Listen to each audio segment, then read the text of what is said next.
welcome everyone. This is the UUR podcast. I am Callie Thomas, and I am here with my co-host, Rodnesha Green. Hello, welcome back, guys and gals. Yay! And we are here with another episode of our Pluribus Rewatch. We are finally at the episode, The Gap. Yeah. This episode. I feel like we've been waiting to say yes. about The Gap. When we talked about it last time, I forget that they overlapped. So I was like, I know the stuff with Carol comes next, but I forgot they start introducing the Manuso stuff in the same episode. So I was like, okay. So we're here. We're finally here. Episode 7, The Gap. But before we get started, what's new? What's new with you? Just freedom. As you guys may have heard me lament in previous episodes, I have been in the midst of fringe frenzy. Mm-hmm. It's been a long and arduous month. And at this point, as of us recording right now, it has just ended. I'm so tired. Well, not as tired because I pretty much intentionally used this holiday weekend. We're recording. It's July 4th weekend to rest and to just try to recoup and recover. Good. The hours lost. Yeah. And it's funny because I just went to a 4th of July party that was also like a closing fringe party. So it was a lot of the folks that are in my cast as well as other fringe shows that are in the same theater circles. And everyone just seemed like, just this year, I feel like everybody just felt wiped out by fringe. Like we were all there and everyone was just like, oh man, I'm so tired. I'm just so exhausted. And I was like, okay, I'm glad I'm not the only one. I mean, not that I want us all to be sitting here just like lethargic, but I was like, I feel like this year is just really taking a toll. So fair. How's your time? Just tired too, basically. Tired for other reasons. I was like, where do I even? Yeah. I did go to the movies on my birthday last week. Oh, yes. A weekday birthday. By the by, happy belated. I've already told you, but just so everybody on the pod knows. Yeah, I never plan anything because it's 4 days before 4th of July, so people are always busy. But I went to see Disclosure Day. What did you think? Enjoy that. Okay. I've been hearing good things. A lot. Really, you have? Because I've been hearing people say it's a whole lot of buildup for nothing. And how are we always on reverse algorithms? I don't know. That keeps happening. But I was telling my mom that I feel like the people who don't like it are the people who don't like, spoiler, who is, if it's okay. People who don't like, those people don't like any alien movie where the alien isn't evil. Right? Like, so if the alien isn't the bad guy, then they feel disappointed at the end. And so I think that's why. But I don't know if I was overly emotional because I was tired, but I was really moved by the message. I have heard people say this, so I'm very intrigued to go see it. The response, because here's the other thing. I know when it comes to Steven Spielberg movies, there's a lot of discourse about like, does he still got it? His prime was like the 80s and 90s, and it's been kind of touch and go since then. And, you know, I have my thoughts here and there, but like, I still overall think like this is one of the greatest filmmakers of our time. So like, I'm always going to be intrigued to see what he does. But I think going into this, a lot of people were kind of like, is this going to be like, what's the one that he did that everybody didn't like? Is it AI? The one with Haley Joel? What was the, there's been a few. Was it AI? Hold on. I got to look it up. But I just know there's been some that had a lot of hype like this one that people then were like, wah, wah. So folks were making that comparison, and a lot of the initial reviews that I saw were like, this is really great. We really enjoy like the message, and also just like it's spectacle. It's very classic Steven Spielberg, blah, blah, blah. Yeah. So I was like, okay, I'm in. You know, I was planning to see it anyway, but yeah, I really enjoyed it. And it was AI. Sorry. Oh, okay. See, I don't even remember that because it wasn't. It was the movie with Haley Joel Osment. I remember that, and he's like a little boy robot. It was sci-fi, but I just remember it had a lot of hype around it as well, and then a lot of letdown from people who saw it. It doesn't even sound familiar to me, so who knows? You know me, I might have actually seen it and just pushed out of my memory. That's very fair. But yeah, I didn't. Of course, it was funny. I told when I was leaving, I was like, "Well, I'll be back in like 4 hours because it's a Spielberg alien movie, so you know it's going to be long." And it's like 2.5 hours, just under 2.5. But it did not feel like that as I was Okay, watching it. Like it that's was good. go, go, go. Like there was not anything that felt like an unneeded, slow, or drawn out scene to me. I thought it was all necessary Mm, and good and great. okay. I'm surprised at this point people aren't expecting like the alien factor with Steven Spielberg. I mean, he's done Hmm. quite a few now. So I'm like, Yeah, I was gonna say, like, if you are like I mentioned, if you are that person who's disappointed in alien movies where the alien isn't like evil trying to take over the planet, then you probably don't like any of his alien movies. Like I no. feel like you should know what you're getting from a Spielberg alien movie at this point. We've got Close Encounters, we've got E.T., we've got what's the other one he did? There was another alien one, I think. Yeah, there is. My computer is being so slow, so I'm not going to find it anytime soon. But the point being, War of the Worlds. War of the Worlds, which, okay, War of the Worlds, but that's also a novel, Yeah, so it's not necessarily that's also a novel. exactly. Yeah. So that's the one Um, time the aliens are the bad guy, but like, Oh, oh yes, I do remember. The one that people are really mad at, and I agree with. The Indiana Jones well, Kingdom of the okay, all Crystal right. Now Skull. Now let's that now, was just silliness. but That was here's unnecessary. That was that's the thing is it's Indiana Jones and Indiana Jones and aliens.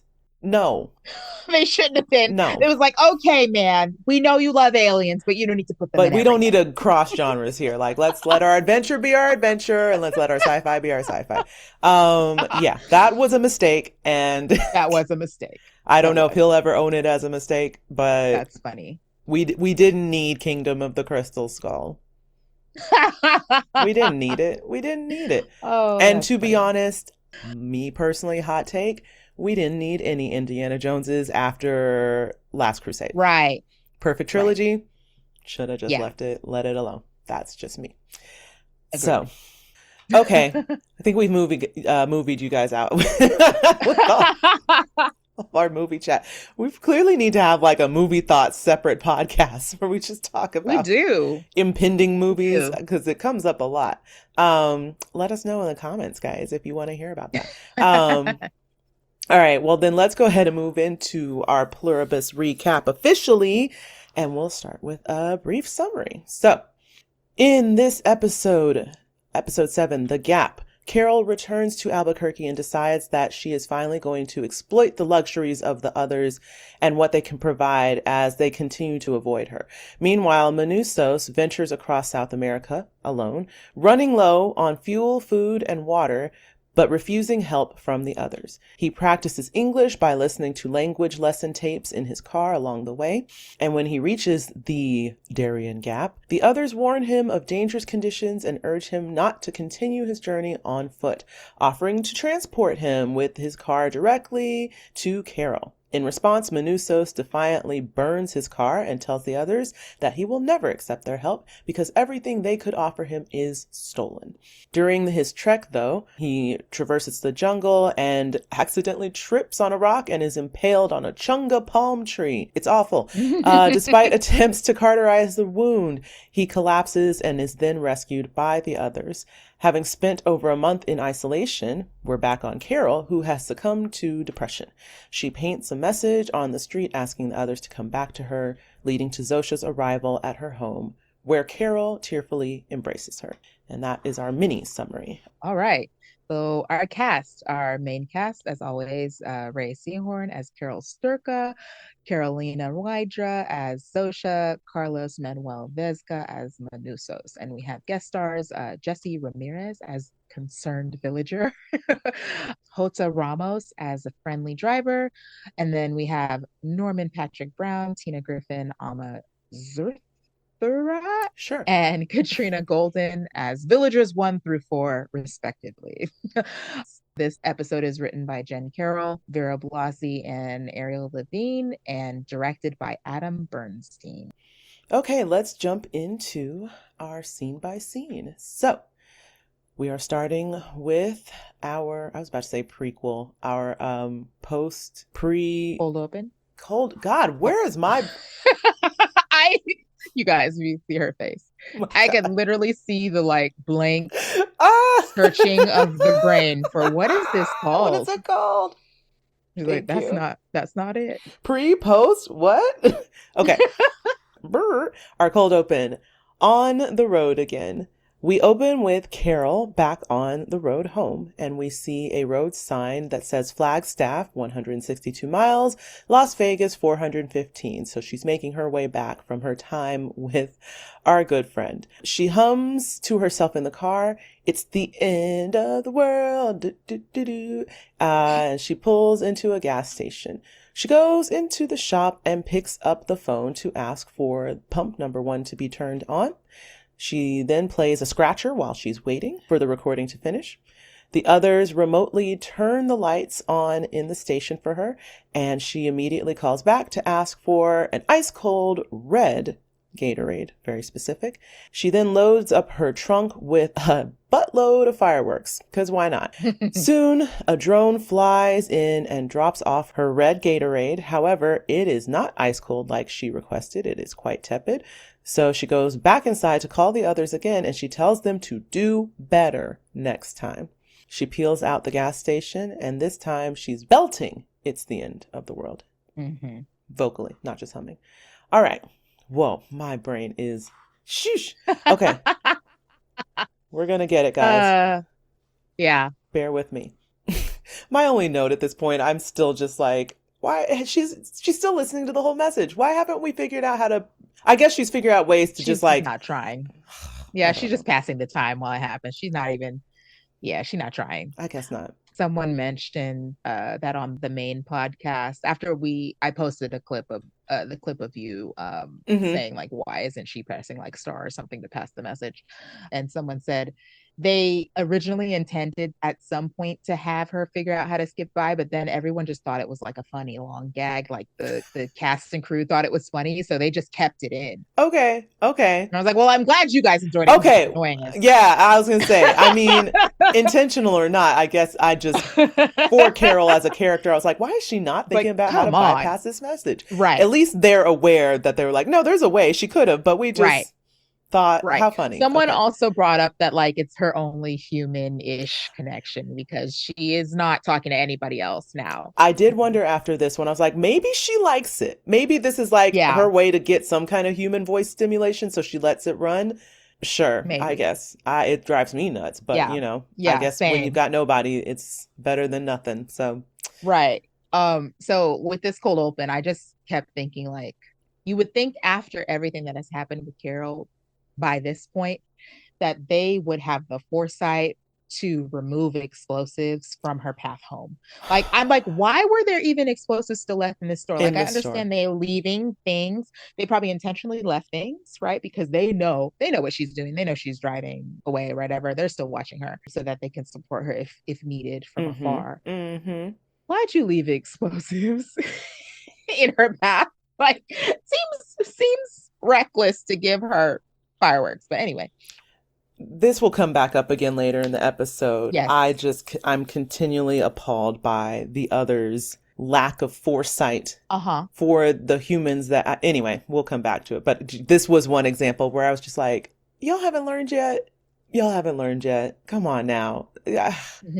Especially with this one. Anyway, I guess in some respect, because this is a rest stop, right? They didn't necessarily know she was going to stop in this particular, but I just figure better safe than sorry. Just get rid of all of it. That was my thought. It was like they don't know where she's gonna stop, but they know they can assume that she's driving back home from Vegas. That's what she told Mr. Diabate in the last episode. So they could have preemptively like they know her route. They could have preemptively cleared the stores of fireworks and you know, guns and whatever else might be sold along the way because she's traveling through ammo because she still has her shotgun, as we will see later. So yeah.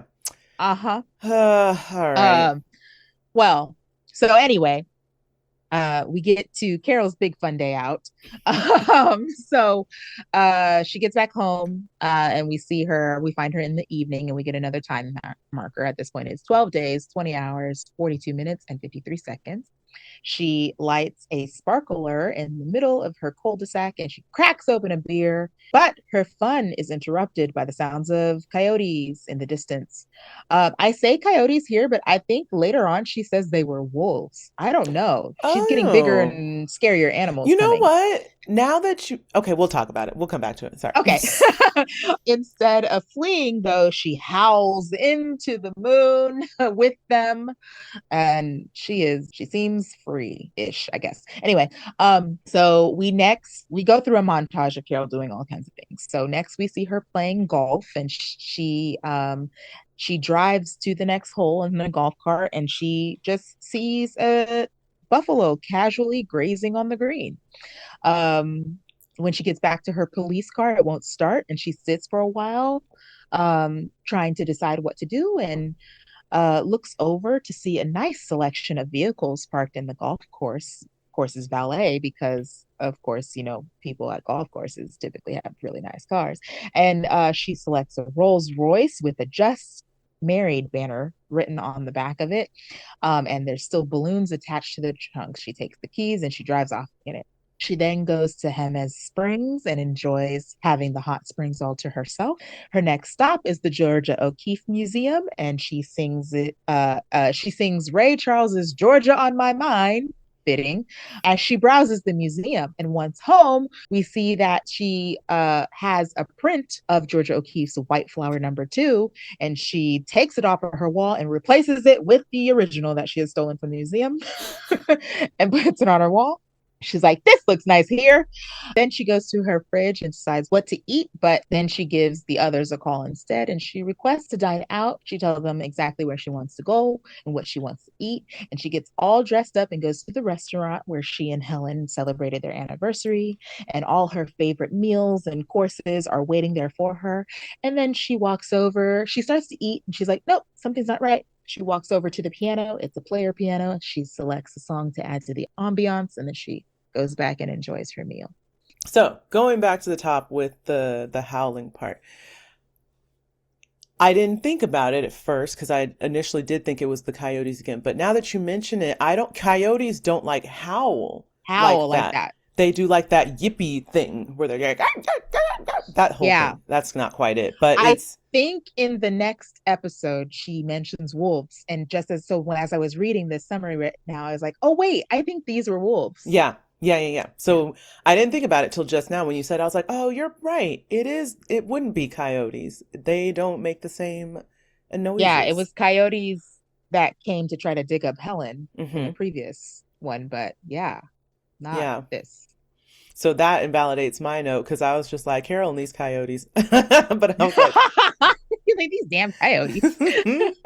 Now she's one with them, I guess. But yeah, the wolf thing. And it also does symbolically make sense. Even though, right, I was going to say because lone wolf, but then that's kind of a misnomer, or not a misnomer. Like a lone wolf is not common, right? Most of the time wolves are in packs. Right, aren't they pack animals? Yes. We looked this up for coyotes. Let's look it up for wolves. We did. So I wonder where the lone wolf iconography comes from because of that fact. Is it like that's the reject wolf, I guess? Is that what it? Yeah, I wonder maybe. Yeah. Okay. So the only time you would really have a lone wolf is when that young male leaves the pack to find their own to build his pack. So I guess that's why like lone wolves are usually like bachelors are referred to. Okay. Okay, now I get it. All right, okay. So that makes sense. All right, because I was like, but wolves aren't alone most of the time. No, yeah, they're highly social animals. All right. Well, there you go. Yeah, so I found it funny that we're watching this episode, given that it is the weekend of the 4th of July. So I was like, we've got a lot of fireworks and fanfare and a lot of John Philip Sousa. And I don't know if it was supposed to be around that time. I'm wondering if maybe that's why there's so many fireworks available, is that the joining happened somewhere near when July 4th would be. I don't know. Maybe. I It mean, could be it's not a given because I do know there are some states and places where they just have fireworks year round all the available time. all the Yeah. time, so that's not a given, but I had to wonder if maybe Carol knew celebrations would normally be happening right now, so she's just like I'm gonna have my Yeah. own little 4th of July. Also, again, the irony of Independence Day when your whole world has been hive-minded Right. into a collective. It's like, Right. no. Yeah. So I don't know. I don't know. They never expressly say that the holiday is happening, so I just was Yeah. curious. Yeah. I saw your next note is we're on the same page because I was like, I appreciate Carol's eclectic taste in music, but I wish she would play the songs. But then I had the same thought that you Mm-hmm. had. I think the first time through, I thought that same thing because there's another episode where she hums some like certain songs, and I was like, this Hmm. has to be a way that they get around certain copyright things, right? I think even humming it, you still have to pay something, but it's probably cheaper than if you're actually playing the actual Right. song. Right. So I was like, they must have had some needle Yeah. drops that they were like, we really love the song, we can't afford to play it. What I'm realizing as I'm seeing you're listing out Mm-hmm. the whole thing is that Carol definitely is, well, she definitely likes a lot of different music, but she's also like a movie fan because everything is attached to what she's doing. Like she has Yes, a she reference, has a reference. right? So like you Yep. said, the Stars and Stripes when she's doing the Hmm. fireworks, She and then literally our themes every moment yep, with a a song soundtrack from song. Armageddon as she's driving home by herself, like Hot in Here when she's at the When she's at swimming the naked in hot the pool, doing springs. her, yep. Yeah. It's so funny. I'm like, oh yeah. Oh, and then when you wrote, oh, the theme from Caddyshack while she's See, golfing. I I didn't forgot even about realize that's that. what it I was didn't realize until that I one. looked it up. And then I was like, That's so funny. oh, that makes Yeah. sense. That So makes Carol is sense. a movie buff. Yeah. I mean, when you're a storyteller, I guess any form of storytelling you're very into. But I found that Yeah. funny because I definitely thought the first time I watched it, I was like, oh, so we're just doing a little song montage, I guess. It's just whatever's coming Hmm. to Carol. But syncing it up this time around, I was like, oh, Yeah. her, she's theming her day. Uh-huh. She's like, I'm gonna create the soundtrack to my day. And it is very eclectic, honestly, because I was like, we're going from Kenny Loggins to Nelly to Ray Charles. Okay. All right. I don't even know if my catalog would be that broad. She had an appropriate song for each one. So for those of you who are curious, I did list it out. So you mentioned the car, which I didn't, or mentioned the song when she's leaving to come Oh back yeah. When she's to, yeah. yeah, in the cold open. I didn't catch that one. But from here on, the playlist goes as follows. We start with the fireworks. She is humming the very patriotic Stars and Stripes Forever by John Philip Sousa. Then when she's in the car, coming from the golf course, she's singing I'm All Right by Kenny Loggins, which again is the theme from Caddyshack. Then she sings Born to Be Wild by Steppenwolf as she's just kind of careening around in the car, just being loose and free. And then when she's at the hot springs, having her little like naked swim, she's swinging. She's singing Hot in Her by Nelly. And then when she heads to the Georgia O'Keeffe exhibit, she sings Georgia on My Mind and gets even louder when she's inside because when you don't have to worry about other people, I guess you can just do what you want. And that's by Ray Charles. So that's the playlist. And there's more songs later. She has a few more later down. I laughed, and I don't think I caught this the first time through, that she still has the shotgun when she like shoved it in her golf bag. Yeah. So I was like, I don't know if at this point this is a defense thing because she knows the others aren't there. So I don't know why we're carrying it around unless she's worried about wild animals or something. Do you think? Well, this is after the night with the wolf howling, so maybe that's why. Okay. Okay. So, Yeah. And it's funny when she drives by the buffalo, I had definitely forgotten that scene earlier in our recap rewatch when I was oh, the posturing if there was going to be some like roaming animal scenes. mm-hmm. Like I brought up the giraffe in the last of last. I was Mm-hmm. like, I wonder if we're going to get any scenes like that. I forgot that we have this buffalo one. This is a buffalo at the golf Yeah. course. The funny No thing is, biggie. right before that, you get a minor one with a rabbit when Mhm. she's like Yes. picking up and driving away. And that seems like, oh, Yeah. okay, little rabbits on the field. And then she swerves Right. by the And bison, and you're like, like, oh, yeah, and it's like that one is like not too like I'm sure you see jackrabbits exactly. around the desert, Exactly. But a buffalo, maybe but a not so much. buffalo at the golf course, not so much. Chilling. Chilling. Yeah. I mean, I guess the shotgun is a measure. I don't know. I just was like, what do you think is about to happen? I don't know. I assumed it was the animals Yeah, it must be. just because of the close encounter with the coyotes and then hearing the wolves. I guess my thing is just like, I mean, granted, she is one person, but like all animals have behaviors, right? So it's like Yeah. the coyotes were only coming after you because they wanted what was buried in the dirt. They weren't coming after you per se. They were wanted to get the dead body. So I don't know. I guess there is a question of will animal behavior change with the decrease of human interactions? Will they get more bold if you're by yourself? I suppose it's, smart to have one way or the other, but Well, the other piece of this, though, my other note was like, this day seems like the day of somebody who has decided to take their life. So she might just mm, be carrying that around for that. I don't that's know. true. Like maybe now. Maybe I'll do it now. Maybe I'll do it here. Right. Hmm. It is very dog's last day out, right? Where it's like you're gonna Yeah. go do all your favorite things. Yeah. Which I don't think when I watched it through the first time that was on my mind. I think I just thought to myself, well, she's finally just realizing I have the freedom to do what I want, so let me just try to go enjoy myself to some degree. Now, I have two questions for you. Well, actually, I just have one question for you, and then I have another thing. When we Hmm. get to the museum and we get to the Yeah. Georgia O'Keeffe exhibit, I thought it was so funny that she just straight up took this painting and brought it to her house, Yeah. right?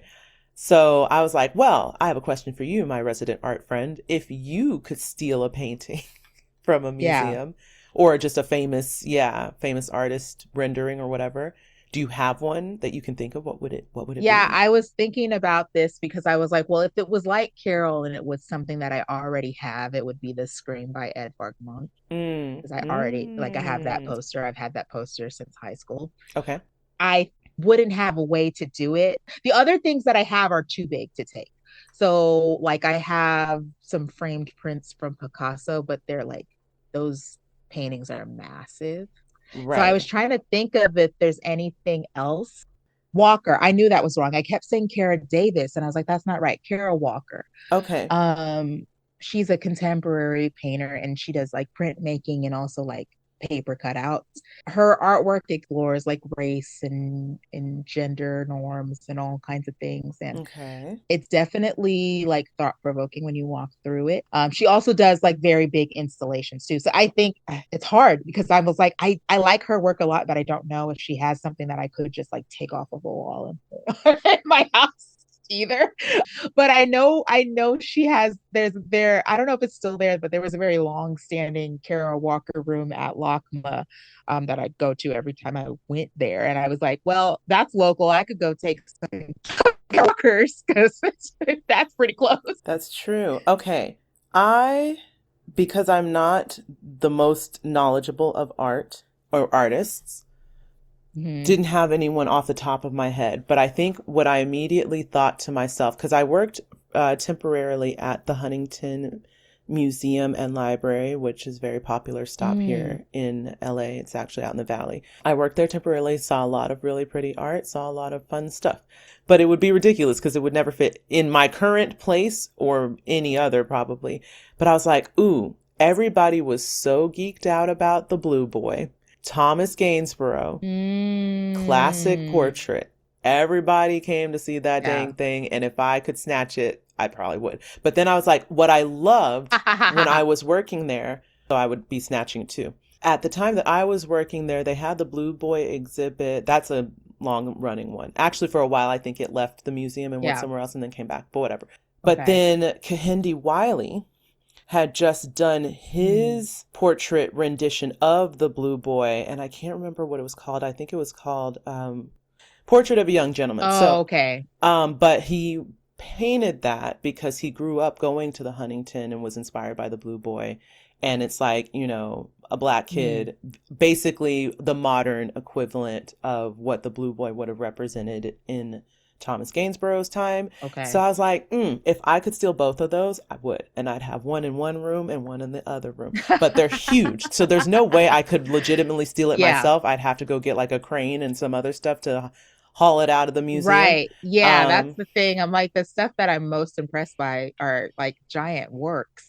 It's Yeah. not like the Mona Lisa that's like Right. the Mona size of a Lisa, book. And it's funny because this also made me think of Knives Out 2 and the whole plot point with them having the Mona Lisa in the tech Yeah. billionaire's home, whatever.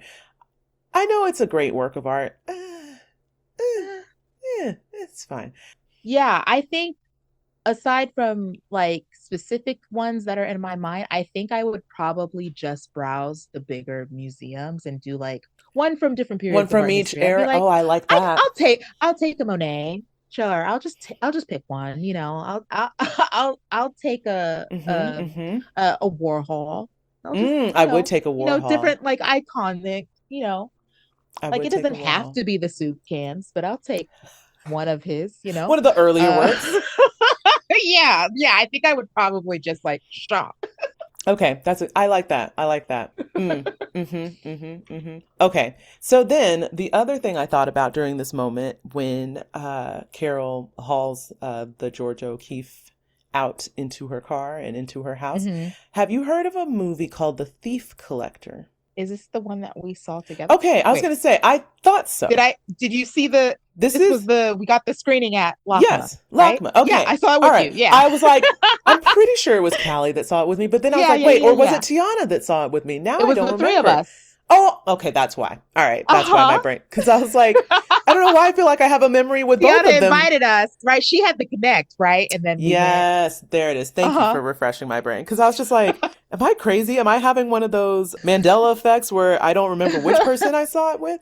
Yeah, okay. So it made me think of the Thief Collector movie, which Hmm. if you guys have not seen, I highly recommend you watch it. It's a Yeah, really good movie and it's it a is. documentary. So it has some twists you would not expect. Yeah. But it's about this couple who basically were art thieves for years. Uh-huh. And they were just taking stuff. I think, was it from Arizona? So not New Mexico, but right next door Right. from the Arizona Museum of Art. Actually, no, they Mhm. lived in New Mexico. So there is a New Mexico Oh, tie, okay. Yeah. Okay. but they were going across the state to like haul off the art. It's so hard to explain. There's so many plot Yeah. twists. It's also just really entertaining because the all the reenactments are like Yes. hilarious. Like they're comical, the It's reenactments. got, if you are familiar with Always Sunny, it has Glenn Howerton. He's the most, I think, most notable person you'd recognize. Yeah. But all of the casting is really fun. Oh, it's on Prime now. So you can watch it if you have Prime Video. If you're into art, if you're into history, if you're into art history, if you're into true crime, because there is a true crime element, Yeah. not just the art thieving. I don't want to give it away, but Yeah. Yeah. go watch it. It's a good watch. So unexpected. I love to go to like that where you just don't have zero No expectations. We were expectations. like, what is going on here? Anyway, The Thief Collector. So I didn't have much else outside of that other than remarking on Carol's dress when she decided to have her little lone dinner. And I It was like, was that super is fancy. so fancy. And so then it made me think like, did she just get this dress for this occasion, or did she have this dress from the last time they did their anniversary thing? Or Mhm. is this an awards ceremony, something that she had? Right. Where this, That's because what it it's, seems like to me, because I'm like, it seems way fancier. It seems like something that Carol wouldn't choose for herself, even for a fancy event. Like I thought book awards be mm, like, it seems like something Helen would make her wear, like, for something yeah. important. Yeah. That feels right. That feels very right. Okay. I like that better because I think the first time through, I was like, if this is what you wore to your last anniversary, you are overdressed. Like, this is, even for a really nice restaurant, this is Right. overdressed. But Right. that, I do like that headcanon that it's something that Helen made her wear for something like an award ceremony. That makes more sense to Mhm. me. Okay. Let's go with that. That's all I had. All right. I want you to read the heading I put on the next section out loud for for the people. I'm going to read it. I'm I going to was read pleased it. with myself. You should be. I laugh. All right, guys. Let's, I don't even know if I can say it without laughing. Let's, let's move on. We've got Manusos on the Lusos. I can't do it. I was so pleased with myself. Manusos on the Lusos. Yeah. All right. I did it. All right. So we're heading into the Darién Gap. A treacherous place. So we go back to Manusos's POV and we see him walking along a windy road carrying a gas can. He looks exhausted, and as he's walking, he's continuing to practice his English. A member of the others drives up beside him and offers to give him a lift, or at least some water. He warns that it's very hot outside and, there's all these harms of becoming dehydrated, but Manusos refuses to answer. So they leave him to it. But before they leave, they let Manusos know that if he needs anything at all, he can just wave to the sky. So Manusos comes to a truck and siphons some gas out of the tank into his own gas can. By dusk, he has made his way back to his car and begins filling up the tank. He listens to his English language tapes as he continues to drive on. And we see him driving through various populated and unpopulated areas of South America. Whenever the others are around, they greet him warmly, but he keeps a stoic face and keeps it moving. We follow his trek along a map as well, so we can see all the different places where he's passing through and stopping. He makes his way up to the coast of Chile, siphoning gas from parked cars all along the way, but he leaves money on the windshield of every car that he has taken gas from, because he's an honorable man. He continues up the coastline through Peru. Interspersed with these moments are our map again, and we are continuing to see as he drives, his English is improving, he's continuing to practice. He's also doing very smart stay alive things like collecting rainwater whenever it's raining so he can have fresh water to drink. He takes refuge in churches to sleep. He bathes and grooms himself in spaces where he can find free well water. He's just being very resourceful. He then continues to make his way northwest to a point of Peru where his path now takes him inland towards Ecuador to the east. And he catches fish in a nearby waterfall, again, being very resourceful, refusing the help of the others. Slowly but steadily, he makes his way along the map through major cities in Ecuador and Colombia to as close to Panama border as he can get by car. Finally, his route comes to a halt at a lake, and there are clothes strewn about the footpath. These is clearly where people have just stopped. It's definitely a do not collect $200 type of spot. So he gets out of his car and he begins to ready himself for his journey, which is going to require the next leg to be on foot. And the others come out of the woodwork from all directions, urging him to stop. He is about to enter the infamously dangerous Darién Gap. They warn the unmarked paths, plethora of animals and insects and things that can kill him, that the weather is treacherous and not at all conducive to hiking. They reveal that they know he's trying to get to Carol. We know what you're trying to do. We see you want to get to New Mexico. And they say that they can have him there by nightfall. They can even bring his car if he wants. Manusos makes his answer wildly clear when he drenches the car in the remaining gasoline. And he tells them, nothing on this planet is yours. Nothing. You cannot give me anything because all you have is stolen. You don't belong here. And with that remark, he sets his car on fire and begins to hike up the river. As he hikes, he practices his introduction to Carol, because at this point, we've got no tapes, we've got no nothing. So he's just working on the key phrases that are going to hopefully get him entry, which is, my name is Manusos Oviedo. I am not one of them. I wish to save the world. He continues practicing this while hiking through brush, while stopping to eat, while setting up camp, over and over and over on a loop, much like the tapes we hear Carol listen to. We see him get more and more tired and weary and dirty as the journey takes a toll on him, but he is determined. Suddenly, he comes across a booby-trapped tree, almost walking directly into hundreds of nails sticking out of it. He slows his pace. He realizes there are many more trees like this in the surrounding area and tries to be careful of his steps. But the worst happens. He steps on a loose rock and falls back into one of the trees and all the spines. It's terrible. He manages to pull himself off of the spines and screams in agony. At night, we see him in pain, tremendous amount of pain, by a campfire. He heats up his machete and cauterizes his own wounds. Again, awful. And next we see him trying to continue on his hike, but he is barely standing. He's weak. He's not looking very good, and he starts to look up to the sky, clearly starting to come in and out of consciousness. But when we look up, we see from his POV blurs of the sky as he begins to fall to the ground. And he starts to say over and over, Gerosturga, Gerosturga, Gerosturga. Before he passes out completely, we do see a helicopter come into frame, and it is hovering over him. He reaches his hand up to kind of shield his face as one of the others rappel down toward him. All right. Mm-hmm.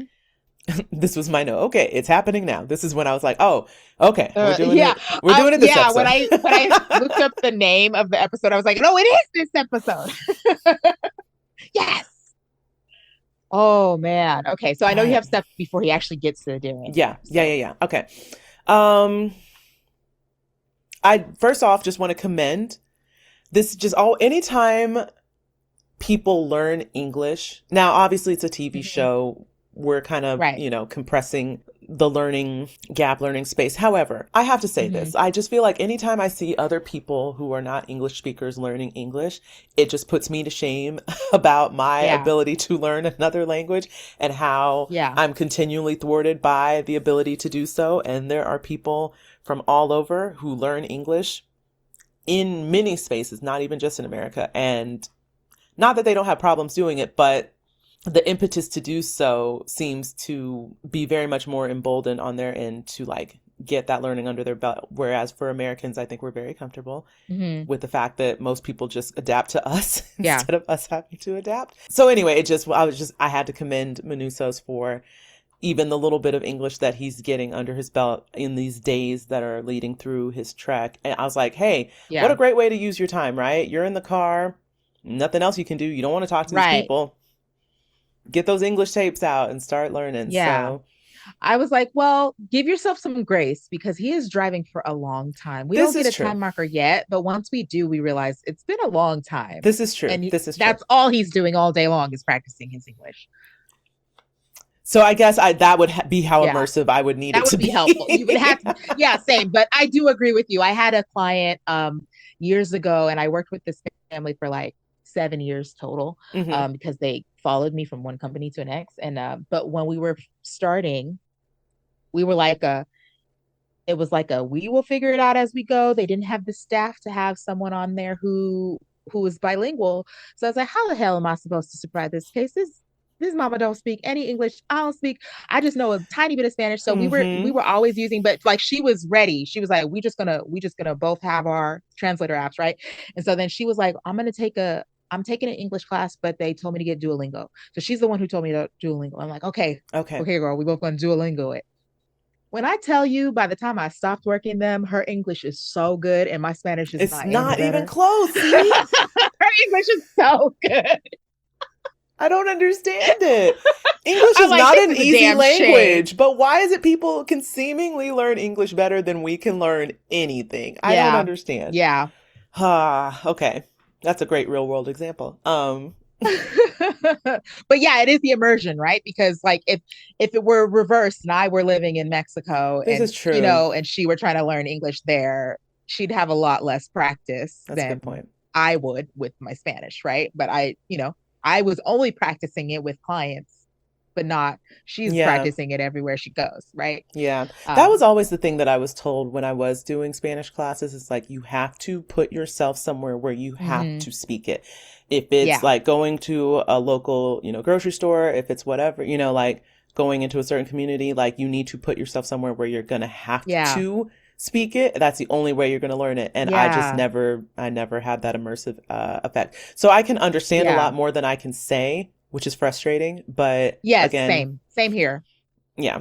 So a lot of the way by the time I stopped working with them, it would be she was speaking a good 50-50 English and Spanish, right? And then I might speak 10% Spanish and then look up the rest of the answer and show her because I could fully understand what she was asking me if it was English or Spanish. You know what I mean? Yeah. That was fine. I just didn't, I'd be like, damn it, I know what you're asking me. I don't know how to respond to you. It's so frustrating. Okay. But anyway, big up to Manusos. If Yeah. nothing else, he's going to have three solid phrases, and dare I say, the most important phrases. Okay.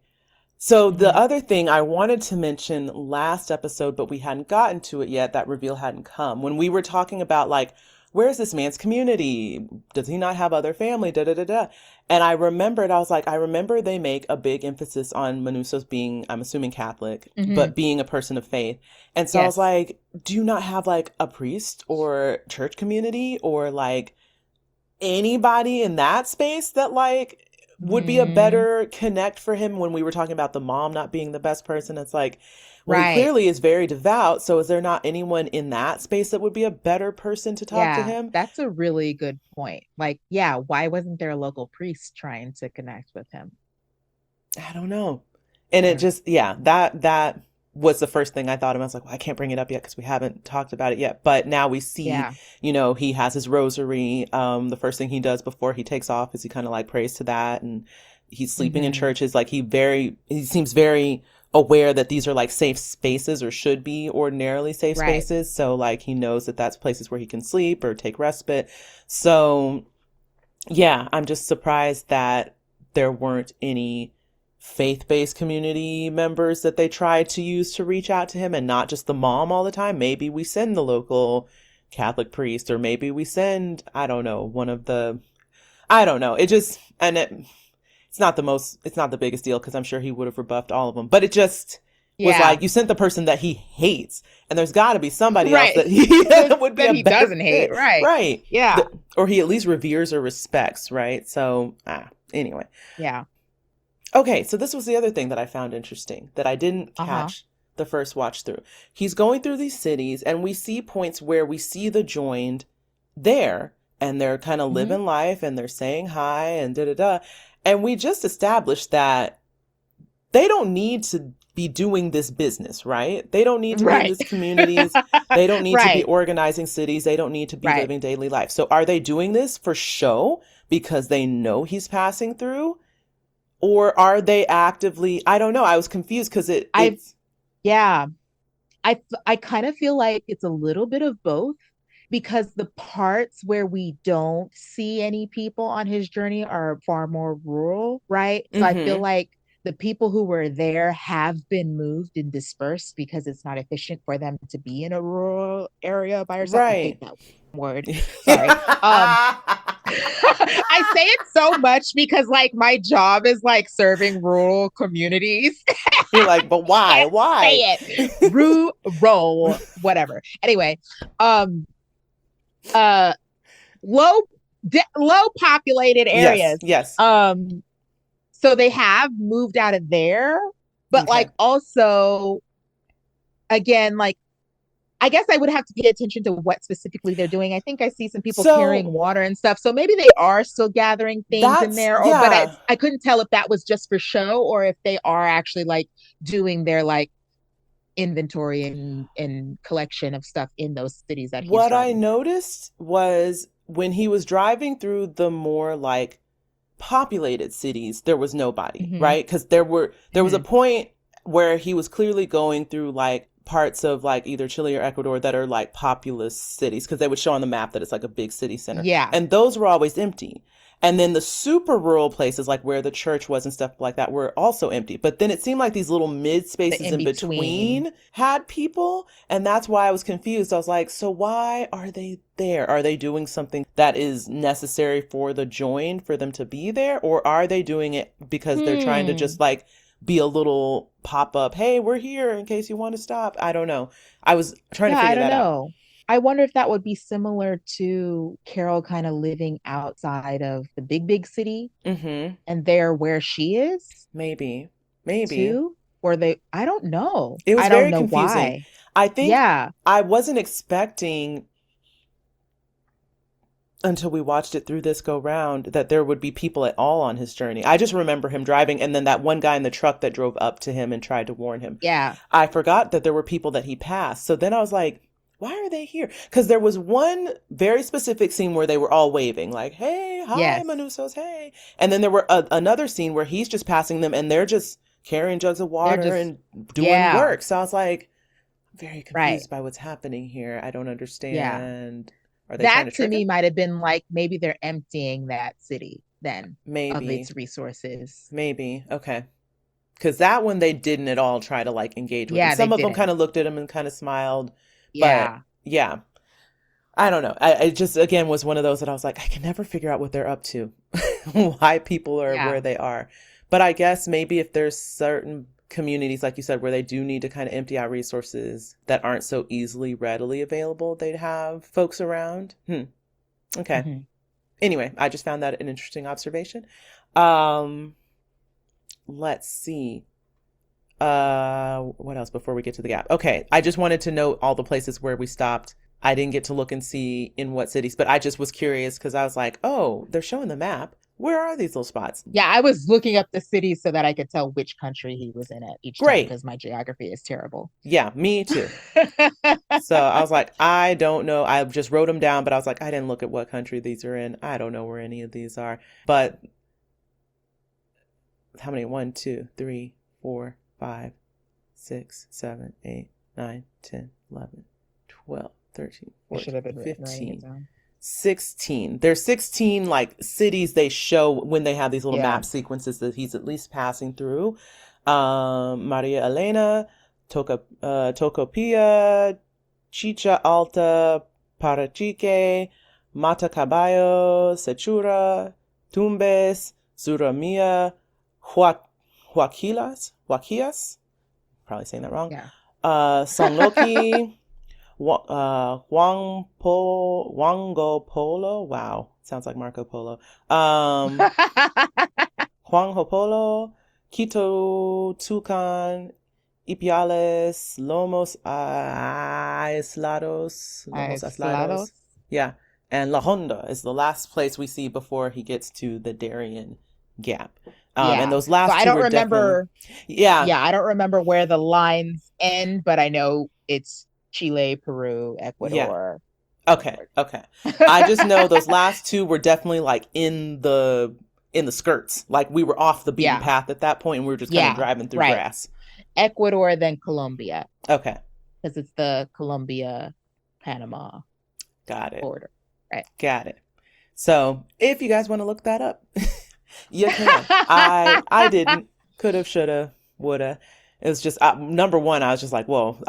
There's more of these than I thought there were going to be." When I set off on this journey, I thought I'd maybe get 6. I was like, "Oh, Yeah, and see, I wasn't looking up all of them. I was just like, let me just snatch one and I can look it up and see what country we're in right now.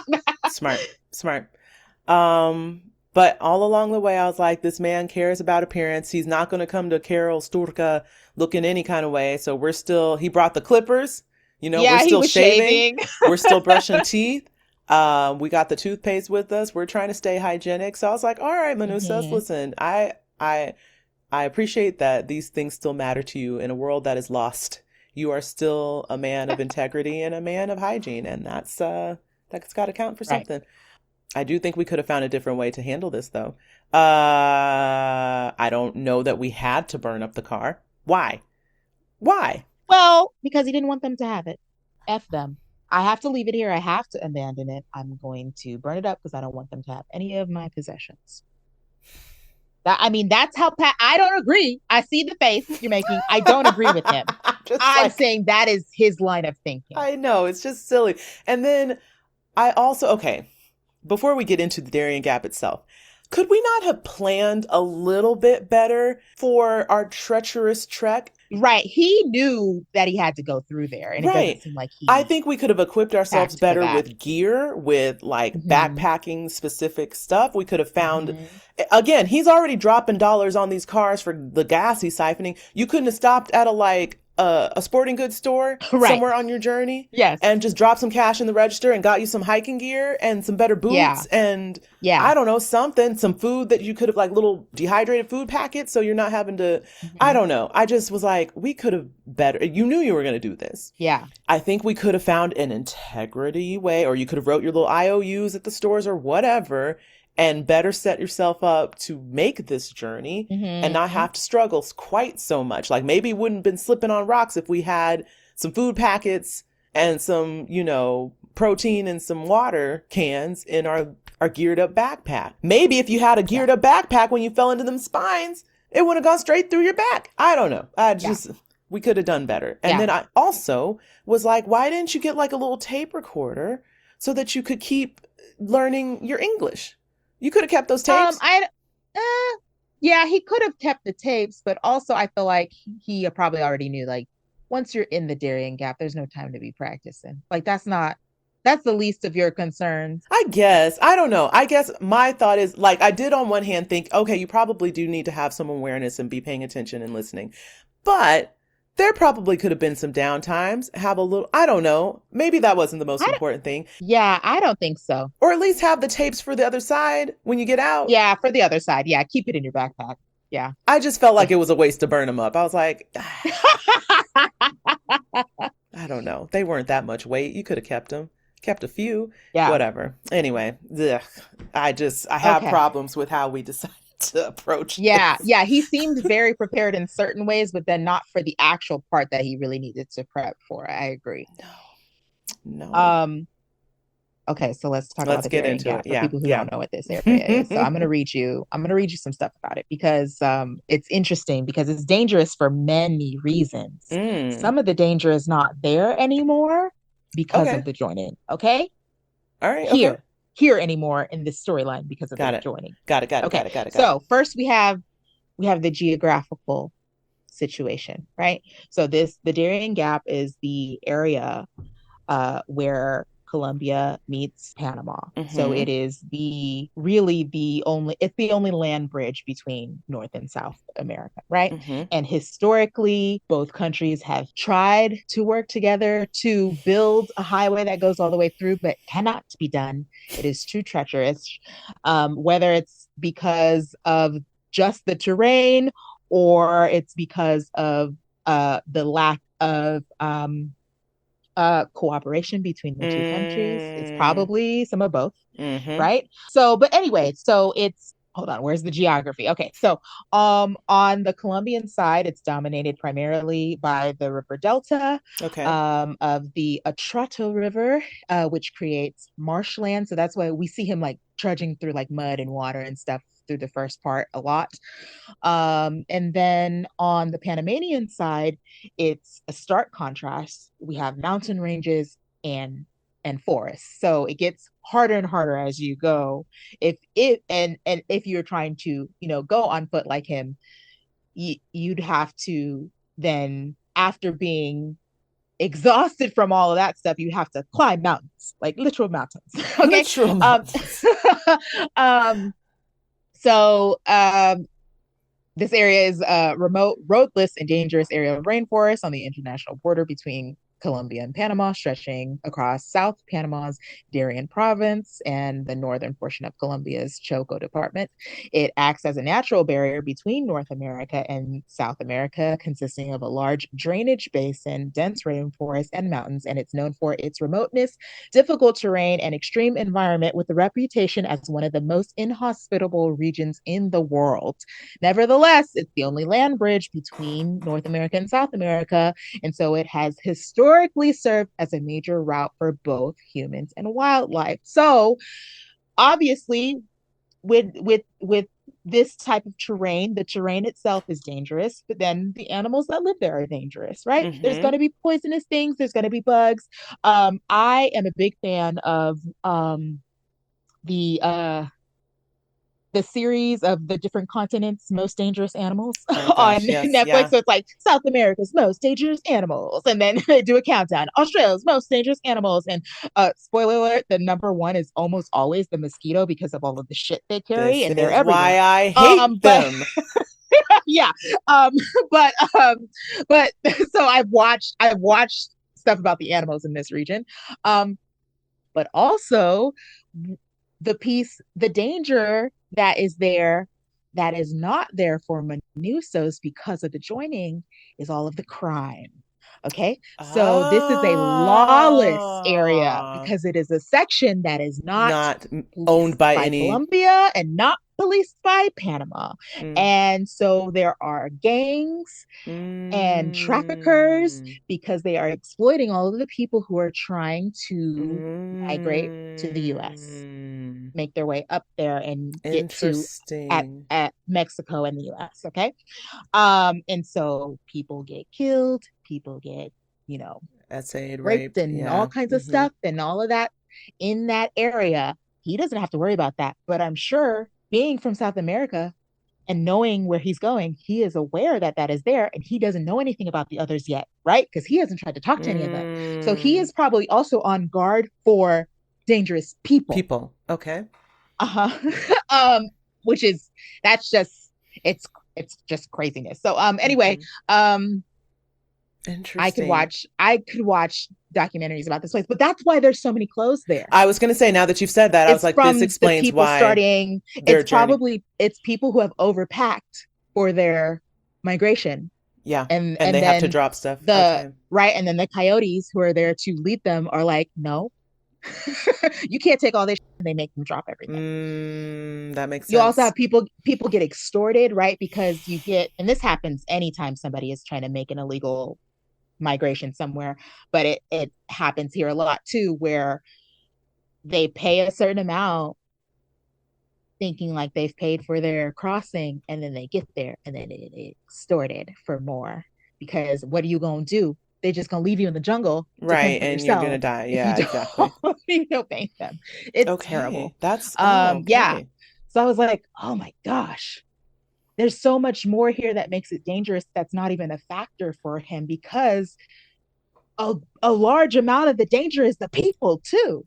But I also thought about, it made me think about, go think back to our conversation in an early episode where we were talking about how long it takes for them to count how many people are joined and count their survivors, and why it took so long for them to figure out Manusos was um not joined.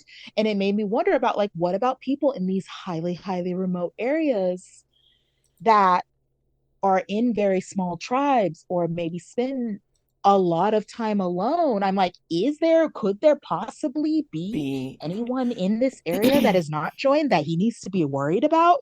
That's what I was thinking the first time I Good watched it. point. Good point. Yeah, I mean, in reality, I would think that would be the case. Mm-hmm. Unless the joined, again, before they did their worldwide domination plan, had like sent specific people to these remote areas to dominate those first and Mm-hmm. then get like the mass populace.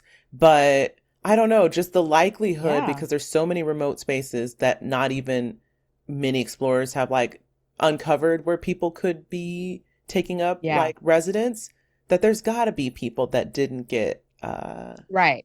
you know. Yeah, and a place like this specifically, though, it would be dangerous for them to try to reach them first. It's True. safer for them to wait until after the joining, and then maybe they sent somebody else in then True. to see if there's anybody left. I don't know. I don't know either. Yeah. Also, those freaking chunga palms are devil trees. That should not exist in nature. I understand that there are plants, obviously, that grow needles and spines and thorns and that sort of thing. But like, that thing looks like a devil tree. Like, what is that? That should not exist. It should not Yeah, exist. I'm looking it up now because I'm like, I miswrote earlier as I said booby traps, because I Did you? assumed it was You thought one that? of Oh, you the thought someone. people's one of Ah. the gangs I thought you were booby saying it trap was a natural trees. booby trap. I was like, yeah, nature's booby No. trap. Yeah, they're real. I remember looking it up the first time because I was just like, what the hell kind of tree is that?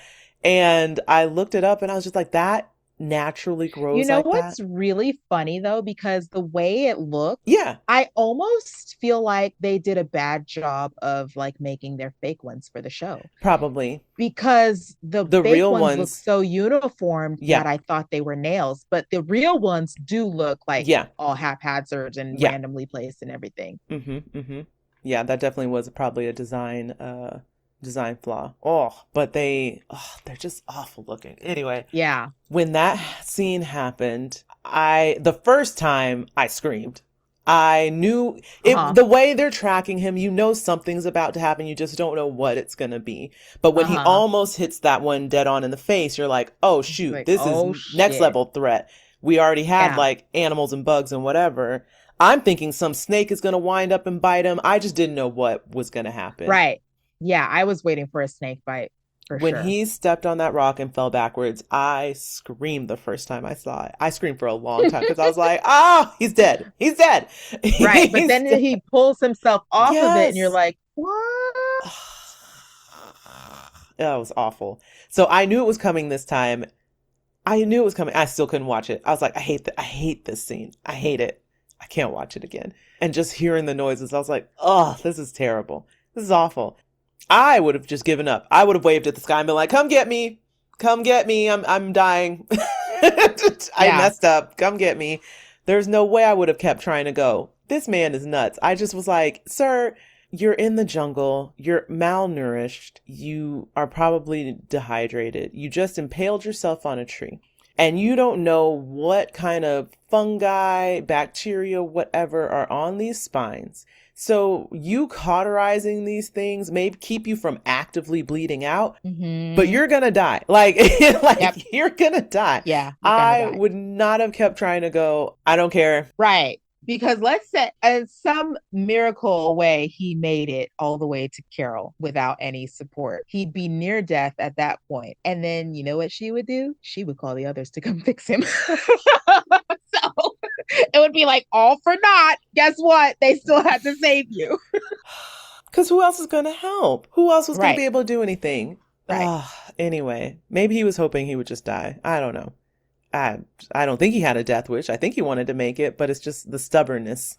So I think when we got to this point, I was just like, I feel like not that it was a guarantee he would have survived this pass, but I feel like you could have set yourself up a little bit better to survive this Oh journey yeah. and maybe make it Yeah. out on the other side okay. Like the rock slipping thing, again, was a wackadoo thing, but maybe if we were Yeah. better protected with gear, maybe if you had better hiking boots, Mm-hmm. maybe, right? Yeah. Maybe if again we had the nutrition, so maybe we weren't so spacey and we could have been more aware of our steps. Mm-hmm. I don't know. Just Yeah. anyway. Also, did he have a compass? Because the other thing I was thinking is, how do you know which way to go? How is he? Yeah, how did he know which way to go once he got? Because he definitely had maps while he was driving, but you Right. can't have. There's no maps of the Darién Gap. I didn't see a compass, I didn't either. Okay. and you can't fully navigate by sunlight in a dense forest either. So it's not Mm-mm. like he was just like following the sun north, Yeah. That. So again, questions. I've got questions because I'm like, at a certain point, how do you know which way you're going? You could be doubling back for all you know. which is why people need coyotes to get through. Who Ah. I was like, that's another thing. I'm sure that if somebody tried to migrate from, do And that then pass just on got their own, lost they would and get turned around and get lost. I'm sure people have tried it. not me. You're like, I don't need to pay these thugs to get through here. I can get through here myself. Oh, you're dead. Ah. Okay. Well, what a fun little section this was. I could rant more, but it'd just Yeah, be me I just being angry. I remember when this episode aired, I watched so many like videos of people just talking about the The Darién Gap. I daring, was like, yeah. I'm learning so much about this area. It's crazy. It is Like a you watch it, if you don't know about it, you watch it and you know it's a crazy situation, and then you learn more about this area, and you're like, oh, this is even crazier than I initially realized as watching this. like you said, it's like he knew enough to know what he was in for, but not enough to prepare himself adequately for what he was in for. Yeah, it's like he definitely underestimated it. I was like, why didn't you get mosquito repellent? I don't know. There were so many ways we could have like prevented little things, little steps here and there, but all the little steps would have added Yeah, up to you not being impaled on a tree. I don't know. yeah. Okay, I'm done. All right. Okay. Well, let's move on then hmm into our last bit here. So we are going back to Carol. We get another time marker. This is what I mentioned earlier. So now Big 48 time jump. days, 16 hours, 57 minutes, 12 seconds. So big time jump. We don't know exactly if this is like leaving off exactly from Manuscus going to the hotel if he was, but I'm willing to bet that he was in the gap for at least 2 weeks. Like some hmm of it, maybe it's not all of this, maybe some of this is him already in the hospital, which we'll get hmm to next episode. But yeah, he was in the gap For for a while. a hmm long time. Okay. So anyway, Carol is blasting rock music from a radio as she is driving golf balls off of a parking structure and through the windows of a nearby office building. She's just like not giving an F, just launching them. Mm-hmm. And so that night, she sets off more fireworks in the cul-de-sac, but she has very clearly been practicing all this time because now she is able to set up an intricate timed sequence of fireworks that are going off in a circle around her. And as she watches them go off one by one of them falls and points directly at her. And so she's sitting in her office chair and she wheels her office chair around to look right at it. And then instead of moving it or moving herself to safety, she closes her eyes and she simply accepts her fate. Mm-hmm. And the firework blasts right above her and flies into the roof of the house of the garage behind her and sets it on fire. And she just calmly grabs the hose and then she puts out the fire. And then the next day, she goes to the hardware store to grab some supplies. At first, I was thinking she was gonna fix the roof herself. I thought that too. But then we realized she's just getting a ton of painter supplies and white paint, and she goes home and she paints a message on the asphalt in the center of the cul-de-sac. And then she goes inside her house and she waits in silence. She hears a car arrive outside. She goes outside and it's Zosha. Zosha gets out of the car and approaches her up the walkway. Carol meets her halfway. Zosha smiles at her and then Carol walks the rest of the way, embraces her, sobs as she's hugging her. And we zoom out and we see that the message Carol has painted says, "Come back." Okay. Mm-hmm.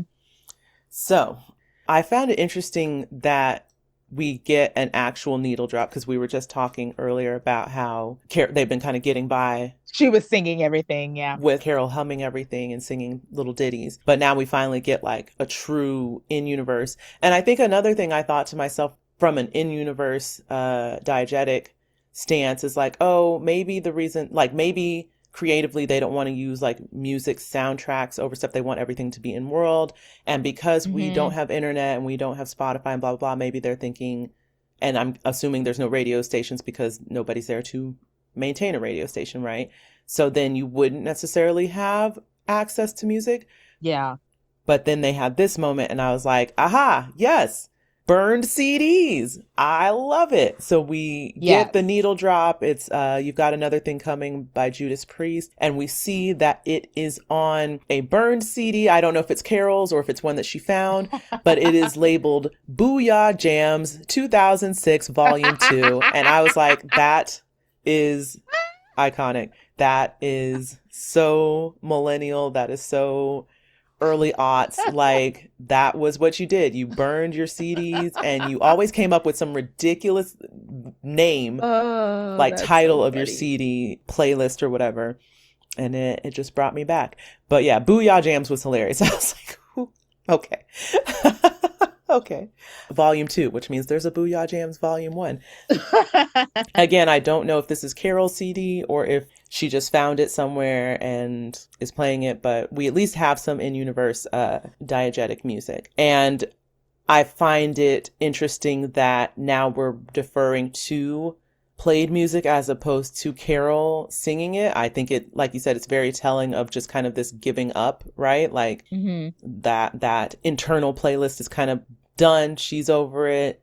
She's kind of surrendered to just, you know, the lack of control that she has over the world anymore. And she's just kind of playing through. And by now she's been alone for over a month. Which would make anyone crazy, I think. Probably like, I'm sick of listening to myself. It's like, I've got a song in my heart and it's like, I'm dead inside. Yeah. It's like, so big shift in 30 days. But, you know, all these things are just kind of pointing to this like surrendering, right? Like Carol doesn't care so much. I mean, we saw a little bit of it with like taking the painting and, you know, breaking down all these little places or whatever. But now we're just actively destroying buildings. We're just kind of whatevering everything because it's like nothing really matters anymore. Who cares? It's very nihilistic.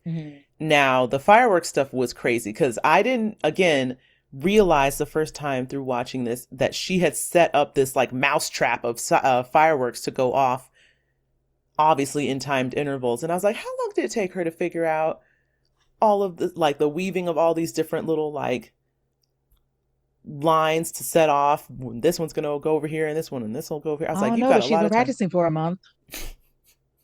Do you think there were some pre-displays I'm or sure. I feel like she was setting off fireworks every nightly, night? probably. Probably. Yeah. That's true. She had access. So here's the question. Was it purposeful, the firework that dropped into, or was that an accident? See, you just said that just now, and I was like, oh, it never occurred to me that she set it up to fall. That's what I'm not sure about. But when I looked at how elaborate the timing of everything going off, because the camera definitely made a point to kind of be like, and now Yeah. this one, and now this one. So I was like, did she Yeah. arrange it to be like, I'm gonna kind of have this one be at me, My and maybe it hits my me, and maybe it doesn't? only thought is that if it was purposeful, I think it would have already been laying down, pointing at her rather than fallen, because I don't see a reason why you would need to like Rube Goldberg machine it, right? True. Why it would need to then have something knock it down as opposed to it's just laying down and that the previous fuse is what lights that its fuse and it's Mm-hmm. already pointing where you want it, which is at Mm-hmm. yourself if it's True. True. purposeful. That was my only reason. I think because they saw it was like going off, going off, going off, going off, and then it fell. And then she turned to it and looked at it like, Okay. and there was a moment of I have time to move, but I'm not gonna. And Right. then she takes a breath and closes her eyes. Yeah. It definitely was, it felt very, what do you call it? Russian roulette, right? So that's Yeah, why I couldn't tell if it was yeah. purposeful or not. But either Mm-hmm. way, yeah, like you said, there definitely was a point where she could have acted. But I remember when they showed it fall into place and aim in her direction, I was like, oh, well, if she was trying to kill herself that way, unsuccessful, because it's not directly in front of her. Like you can see from the camera's POV that Mm-hmm. it's just offside enough. So Yeah, I was like, if she was really trying to do it, she would have like had it full on center mass, right. right? So I couldn't tell. I was like, are we just playing games with ourselves because we're just like, again, we're going to spin the thing and maybe it hits and maybe it doesn't. I'm just going to Yeah, set up this elaborate thing and maybe it takes me out, maybe it doesn't. I just couldn't tell how yeah, intentional it was. But either way, putting yourself in the middle of fireworks, you're not trying to live. You're not actively trying to right. keep Yeah, yourself that and alive. that's the big point. Whether that last one was purposeful or not, it is still kind of just the act of doing that is Russian roulette. Yeah, Mm-hmm. Mm-hmm. that's a good point.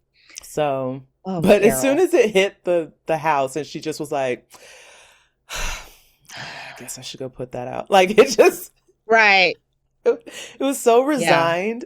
Yeah, that whole thing, this whole ending is so interesting because we up to this point we've not never been fully on Carol's side. You know, like she's a controversial Hmm. figure. She's a um not the most endearing protagonist, right? But she's the protagonist we Yeah. have. You kind of are like, you kind of put yourself in this position. You haven't really played the game, yada, yada. But Hmm. I think there's an interesting thing that they demonstrate on human empathy where it's just like anyone who's at their wits' end, anyone who's been like so derived of human engagement and socializing and community, you're going to feel sorry for them, right? It's like you Yeah. get to this point with Carol and it's just like, dang, that sucks. Like even for you, I don't want this for you. I wouldn't wish Yeah. this on anybody, right? Yeah. And so when you get the moment at the end with her and Sosha, it's like, oh, I shouldn't be rooting for this because they're the bad guy. But at the same time, it's like, Yeah. no, she needs somebody. Like she clearly Yeah. And needs. she's not just a little bit uh, she's distraught. She Mm-hmm. is sobbing, Mm-hmm. weeping into her. Mm-hmm. And for someone like Carol, you don't expect that to be where she gets at, but it just shows like Yeah. no person is so impervious, right? That Right. they can hold up to isolation. Um, Yeah, we're social animals. We need mm-hmm. it. Mm-hmm. And then I loved the visual storytelling of waving the white flag, right? It's like when she finally does give up, she's all in white. She's writing Hmm. everything in the white letters. Like it is literally like a Hmm. white flag. I surrender. Yeah. Please come get me. Please come back. So yeah, it was very good visual Uh, storytelling. there were Google satellite images of the area for a long time because they take their pictures and then they stay. They're not like, they're not Right. changed regularly. There were images of the area for a very long time that still you could still see the come back if you looked up the area. Ah, that's Uh-huh. fun. Uh-huh. That's actually really funny. When people look back, they'll be like, why was Yeah. this written on the sidewalk? What happened? So Zosha coming back, it's like you wanted that to happen, but then you're also like, yeah, but they're still the bad guy. But also like, I don't want this woman to like continue to suffer. She needs somebody to be here. Right. Send some people back. Help Carol out. Right. This is sad. Like, it's not fun anymore. So at this point now, we've got, again, our two protagonists on either end of the spectrum. One of them has broken down physically and is at their physical end of the road. And the other one has broken down mentally and emotionally and is at their end. So it's just like, now what? What happens Now now? what? Yeah. It's not looking too good It's not for looking good for saving humanity. the world. So I guess we'll see from here what happens. Mm-hmm. That ending really got me. I think maybe watching it back the second time through, I was like, I'm really sad for this woman. This is like, Oh, poor Carol. poor Carol, you know? No one should have to, yeah, be subject to that. And sorry, I'm just thinking like all the things that are stacking on top of that too, right? Like we've talked before in other episodes, she still hasn't had a proper grieving, you know, all this stuff has happened. So it's just like how many combined emotions had to, you know, stack and stack on top of each other for her to finally get to this point. Yeah. And what would she have done if the others were like, no, you know, would she have actually pulled the trigger? Then she would have ended it. She would have ended it. Yeah. I'm like, ooh. Because that's the ultimate rejection, right? Is not, I don't think there's any, yeah, I was like, I don't think there's any more bigger rejection than that, especially because Mr. Diabate was like, all they're looking for is some kind of Some sign of kind a of, change of heart, that's right? true. That's true. And then this makes me again ask questions because we know they're playing games. Like, was this the chess move? Were they like, listen, we know that humans are so interdependent upon each other. If we remove our presence, she'll break.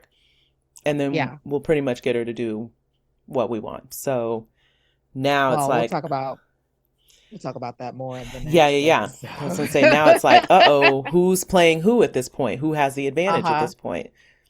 Yep. We shall see. Yeah. All right. Well, that is episode 7, The Gap. What a journey, what a ride.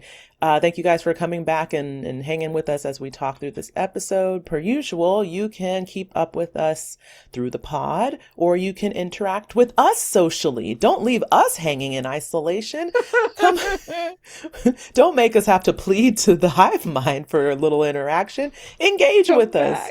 We're available on social media. You can follow us on Threads, Blue Sky, TikTok, Instagram, Lemonade, or YouTube at the UUR Pod. We're social beings. We like talking. We like hanging out. We like theorizing. So let's do it.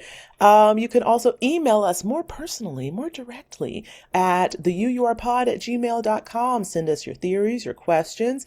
If you have a little screen grab of the comeback Carol from Google Earth, share it with us. If you've got others, share it with us. You can also connect with us on Patreon. We are there sharing extended features of the episode. You can get the uncut, you can get the raw and the real and the much, much longer. If you want more time with us, you can get it there. We also have other bonus features that we have where we're discussing other shows, other happenings. We're talking about The Pit right now, and we may be talking about some other things going forward. So you can connect with us on patreon.com/theuurpod.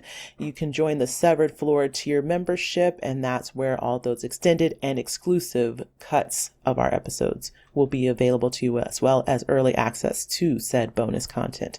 And above all, please always remember you can rate, review, and subscribe to our podcast. It is very helpful for us in terms of getting visibility, allowing us to kind of rise above the fold when it comes to all the many, many choices you have in podcasts, because we know there are so many.